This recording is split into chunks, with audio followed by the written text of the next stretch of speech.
the doctor is in, and I don't think you want them here. There's a lot of good and bad doctors out there, but how can you tell who's who? I guess we're here to find out. Hi, my name is Jessa, and please join me as we look together the top 10 evil doctors who perform disturbing experiments. And before we begin, in the last video I was in the top 10 mad monarchs who sat on the British throne, I gave you guys a riddle. Did you get it? The riddle was, I love to dance and twist, I shake my tail and I sail away. When I fly wingless into the sky, what am I? The answer is, drumroll please, a kite. Your next riddle will be at the end of this video. Anyways, let's get started. Number 10, the mob doctor. Led by Italian immigrant cousins Herman and Paul Petrillo, Dr. Bulver was part of the infamous Philadelphia poison ring in 1930s. The cousins had contacts in the criminal world where they knew Harold, an expert counterfeiter and an arsonist, while Paul ran an insurance scam business from the back of his tailoring shop. Dr. Bulver believed in magic, where they gave potions to patients to better their lives. The magic called La Fattura, the cousins started issuing insurance policies without medical exams and would pay the doctor to poison these patients with potions which were actually arsenic inside. The insurance would go to the gang instead of the patient's widowed wives or their families, and they would also hire killer thugs who would murder others through various means such as drowning, bludgeoning, and running over the victims by car. The crimes began in 1931 and an estimated 30 to 50 people were killed. Dr. Bulver was arrested in 1939 and turned state evidence onto the cousins who were sentenced to death. Number 9, the Euthanasia Doctor. When it comes to choosing life or death, the patient has the right to discuss the terms, or the family does, in regards to their condition. But in some cases, the concept of euthanasia has been debatable, as it is unsure if it was the patient who decided it or the doctor at hand, especially in the case of Jack Kevorkian, who was actually a known US pathologist and an advocate of euthanasia. While many may debate on this, he was responsible for the deaths of more than 100 patients when no laws existed. He ended up being sentenced up to 8 years in prison for his actions. Early in his career, he fell under criticism when he proposed medical experiments on death row inmates where they were still alive. These experiments would be performed while the inmates were conscious and in their fatality.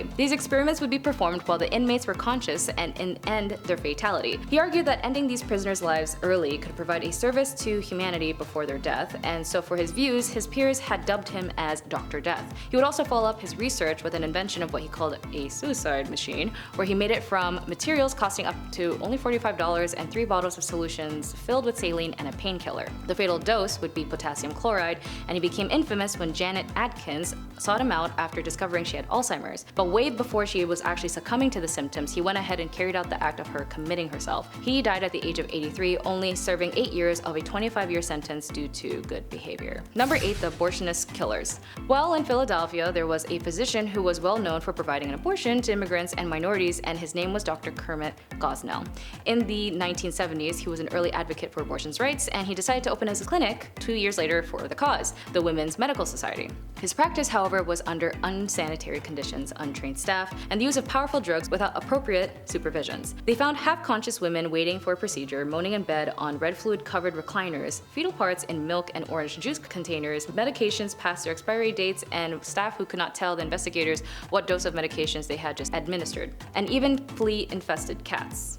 Additionally, Gosnell admitted that at least 10% to 20% of the abortions were performed after 24 weeks over the legal limit. In 2010, Gosnell's medical license was suspended and he was arrested in 2011. He was charged with many counts, including third degree of an adult patient, multiple first degrees of babies, and criminal enterprises for illegally prescribing and dispensing controlled substances. It was estimated that he made an additional $10,000 to $15,000 per night for illegal prescribing, and he was sentenced to 3 life sentences without the possibility of parole. Number 7, the Starvation Doctor.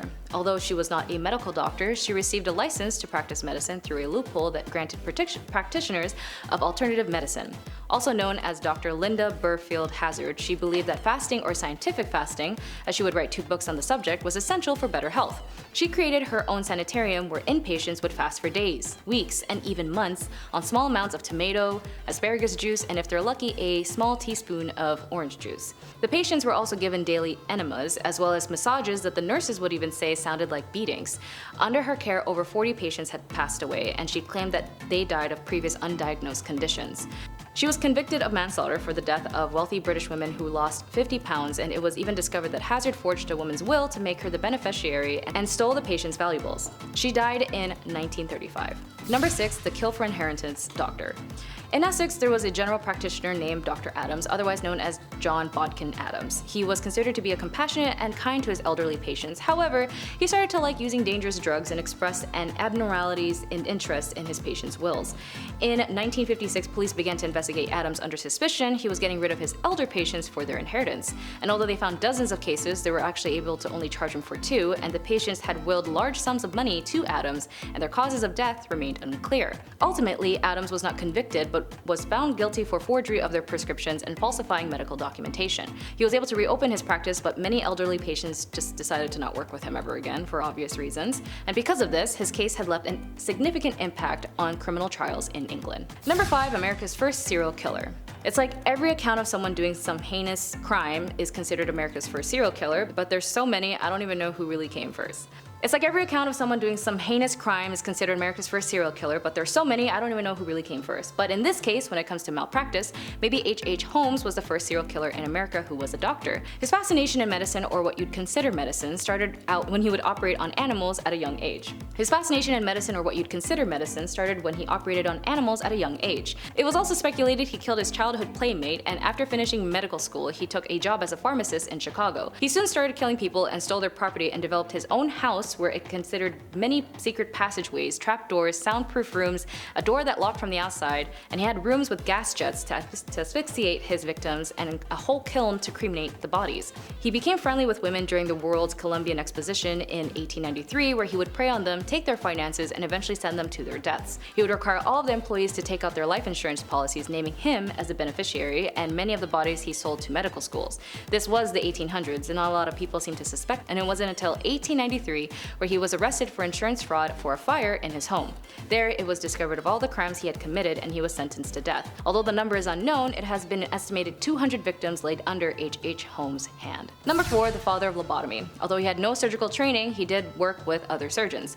Walter Freeman was an American physician and advocate of psychosurgery alongside Dr. James W. Watts. He became the first in the U.S. to perform a prefrontal lobotomy by craniotomy in the operating room. Looking for a quicker, easier way to perform the procedure, he perfected the transorbital lobotomy.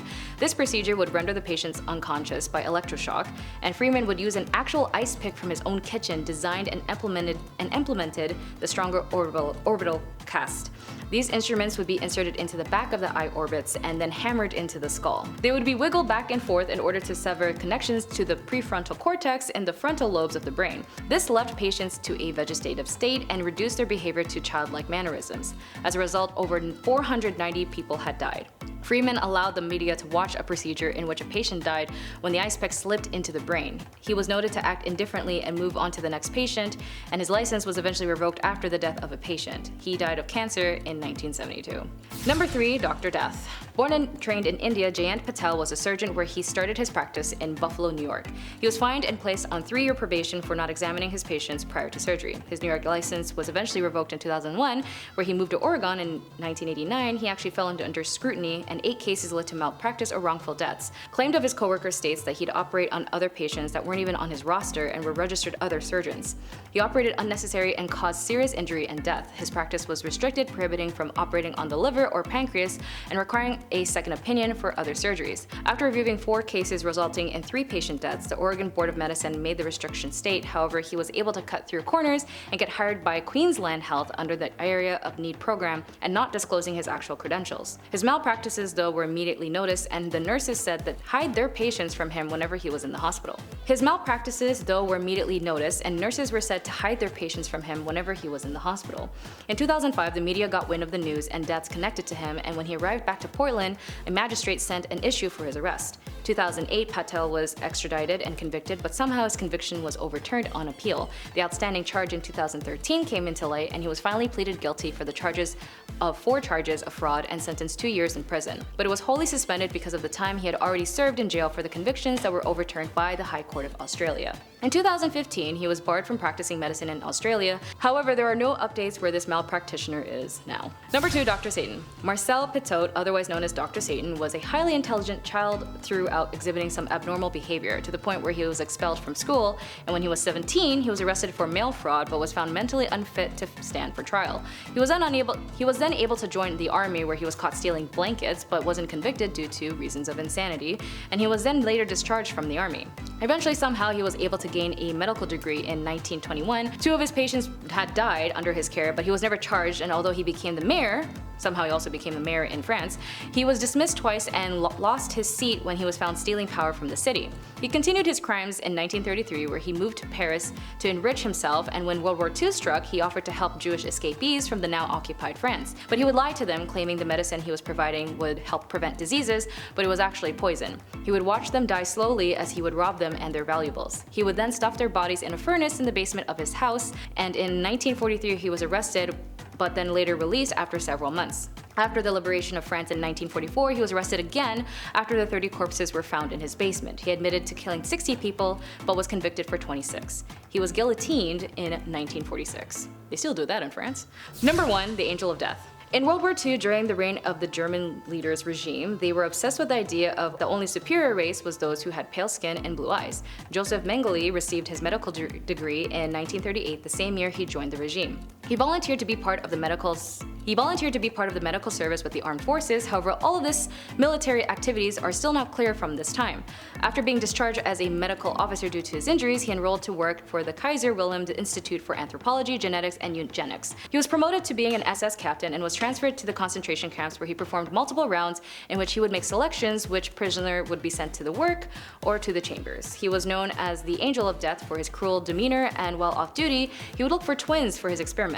His research included injecting chemicals into living persons to see if they could change their eye color. He was obsessed with eyes of different colors and would collect eyes of victims who were killed.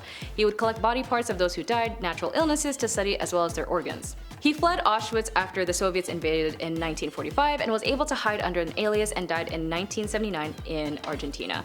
A victim and survivor of Auschwitz once said, "When he smiled, you knew he meant danger, because when he was smiling, he was at his most sadistic." They do say an apple a day keeps the doctor away, but in this case of these guys, just call the police. So, did you learn anything interesting today? Let me know. Oh yeah, your next riddle. Are you ready? When you stop to look, you can always see me, but if you try to touch me, you can never feel me. Although you walk towards me, I remain the same distance from you. What am I? Be sure to put your answer in the comment below, and I'll reveal the answer in the next video. Top 10 hygienic practices in ancient history that make no sense. That's it for today. Thank you for joining me. My name is Jessa. Be sure to like and subscribe, and I'll see your beautiful faces in the next one. Bye!